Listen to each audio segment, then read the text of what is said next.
cerita dari awal ya Pak ya. Ya jadi kronologinya itu kenapa saya kayak gitu itu hanya dari spontanitas saya sendiri.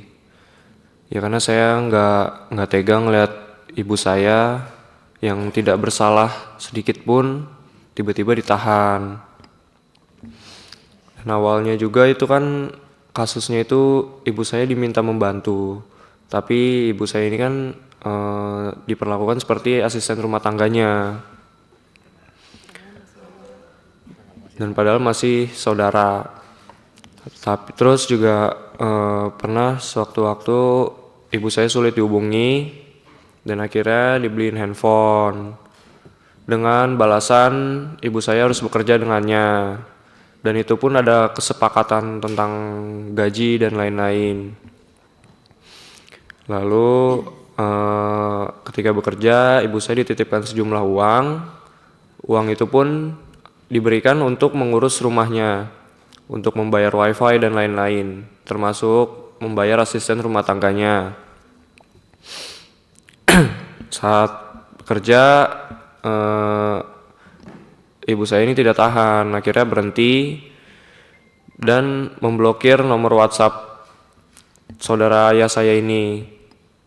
Terus saudara ayah saya pun nggak terima dan ngelaporin ibu saya ke Polsek Ciputat Timur. Polsek. Dengan tuduhan penggelapan uang dan penggelapan barang. Dan ibu saya juga pas ketika dipanggil nggak diberi pendamping.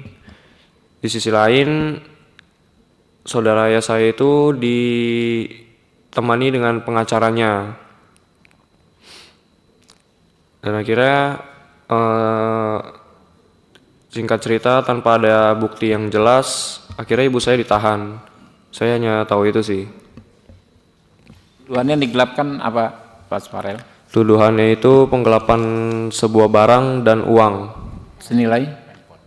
Senilai 10 juta dan sebuah handphone. Handphone ya. Handphone ada nilainya. Handphone apa itu? Kenapa? Handphone apa? Sekitaran berapa ya? Merek Vivo. Vivo. Vivo. Paling 5 juta, 10 juta ada. 3 jutaan Pak. 3 jutaan. Itu ya. Ibu ada yang ingin disampaikan, Bu? Tapi terakhir kemarin kan sudah selesai ya, udah Pak penangguhannya ditahanan, penahanannya ditangguhkan ya, dikabulkan. Lalu sudah ada pencabutan laporan, sudah ada. Download Tribun X sekarang, menghadirkan lokal menjadi Indonesia.